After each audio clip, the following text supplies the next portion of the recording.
this so that you can see it. We're going to now solve for what is TF first.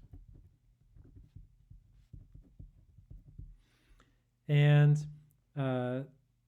if you're asking for the final temperature, that means you're going to be talking about a reaction that either gives off energy or takes energy in, and that's going to start with this equation: Q sub reaction equals minus Q solution. Was there any other information in there? It does say in the problem statement, you may assume that the density of the solution is 1.00 gram per milliliter, that the specific heat capacity of the solution is the same as that of water, and that the mass of the solution is the sum of the mass of the magnesium and the solution. And all of that will be helpful to us. There we go. So for this, we know that Q reaction equals delta H reaction times moles reacted. And for Q solution, we know it's the mass of the solution times the specific heat capacity of the solution times the temperature change of the solution right there. Does it say? Yes, I forgot that it does say that the temperature is 25 degrees Celsius, and that's going to be our initial temperature. So we know our delta H reaction. It is minus 467 kilojoules per mole. We know our specific heat capacity of our solution. It is 4.184 joules per mole Kelvin. We don't know our final temperature. We do know our initial temperature. Our mass of solution is going to be the 115 milliliters of solution turned into grams, because we know its density. That's going to be 115 grams, plus our 1.85 grams. So 115 plus 1.85 is 116.85. There we go. Now, before I wanted to do this part before I did my delta H, because I wanted you to see that this side is in joules and my delta H value is in kilojoules. So let's go ahead and turn this into joules per mole by multiplying it times 1,000.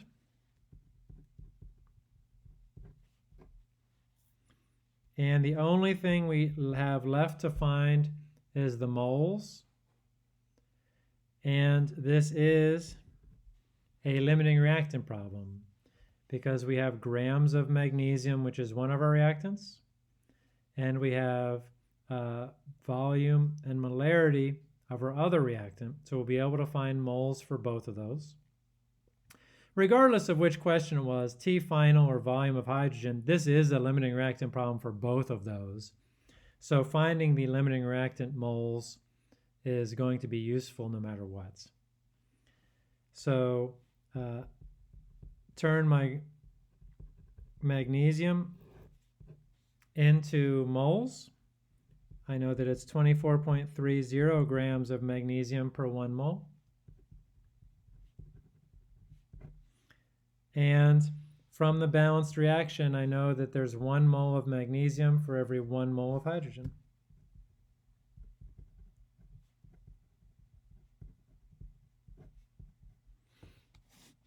And I'll set up the other one as well. So we know that it's 115 milliliters, which is 0.115 liters. We know our molarity of HCl, which we turn into 0.160 moles of HCl per liter. And now we know there's 2 moles of HCl reacted for every 1 mole of hydrogen produced.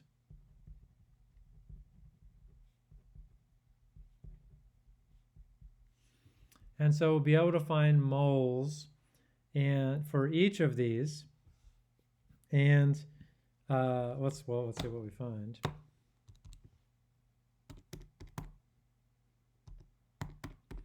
I'll start with the magnesium. I get 0.0761 moles of hydrogen. For the HCl,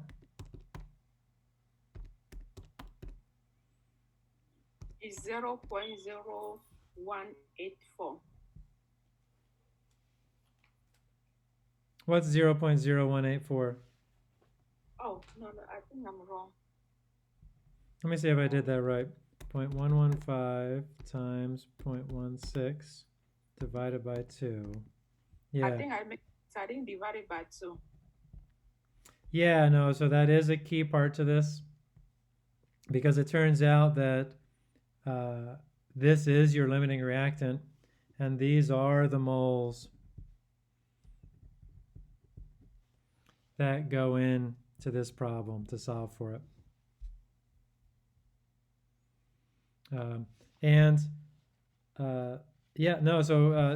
This is a partial credit problem, and so if you've got all of the answer, great. If you've got part of the answer, then you will get partial credit for it as soon as I get a chance to review it. Which again may take at least a few days, but hopefully I'll get to it as soon as I can. So question, I forgot to put in the limiting reactant. Can you explain why it belongs there? So, there's a couple different ways of looking at it.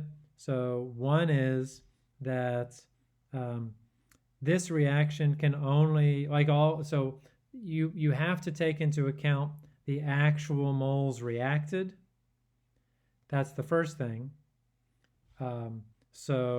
This reaction only produces this much hydrogen. It doesn't produce this much hydrogen, so we can't use this number.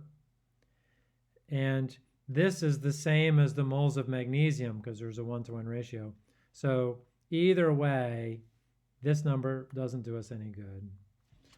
Admittedly, a tricky part of this problem is that you're not using the moles of HCl either.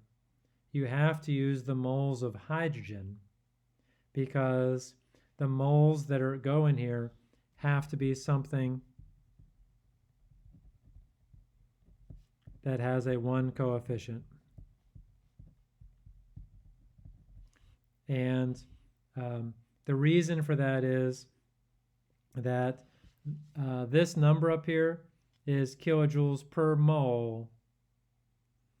And if we put it into our balanced reaction, which is one of the things we did in the lecture, and again, I know this is a tricky part, but we would put plus 467 kilojoules given off, and then our mole to mole ratio, or our stoichiometric ratio, would be minus 467 kilojoules per 2 moles of HCl, or minus 467 kilojoules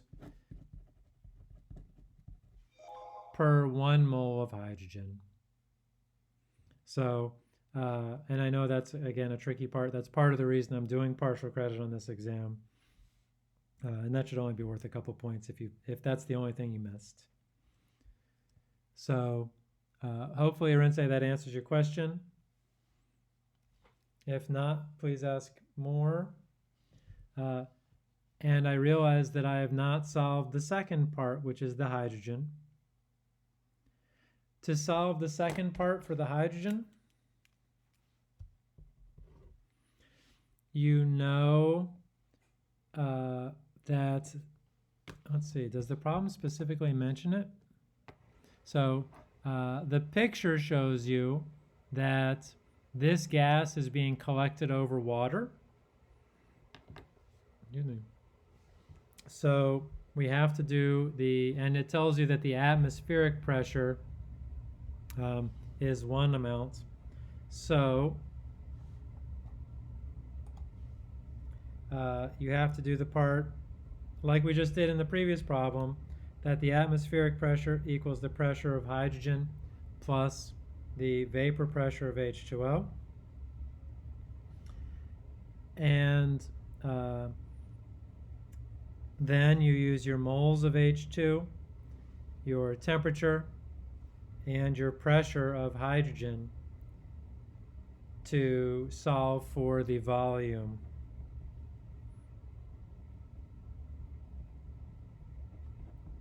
By plugging into the ideal gas law. And I'm happy to do more for that one if you'd like. Would anybody like me to see me work the whole answer for that one? Prof, I have a question because I had this same question. Yeah. So for the second part is 0.115 liters, right? I don't know if you see it where you got 0.0092 mole of hydrogen. Yes, right so here. What I did is like I kind of like extended it again after the 1 mole of hydrogen and the 2 mole, the mole to mole, the 1 and the 2, the mole to mole reaction that you did. So you extended it beyond this part? No, beyond the 1 mole of hydrogen give 2 mole of yes. So I kind of like look for the molar mass of hydrogen for the last part. I don't know if I was correct. Well, so if you did the calculation, Wangofak, I think that's you, to get grams of hydrogen, yes, then you had to go back to moles before you put it in here. So this should only be moles, not grams. But again, if you did everything except that part, you'll miss a couple points, but you will get partial credit for the rest of it. okay. Any other questions about this? It was a challenging problem. Yes. And I don't think there was one like this on the homework, exactly like this. So but hopefully this was the one problem you felt like that for. I think pretty much everything else you'd seen before. I think, had you guys seen the Tumbaga question before too? I think so. I hope so. No, No. and that's why I'm thankful for the 3 attempts because the first attempt I was just going back and forth. Then the second attempt I tried to see where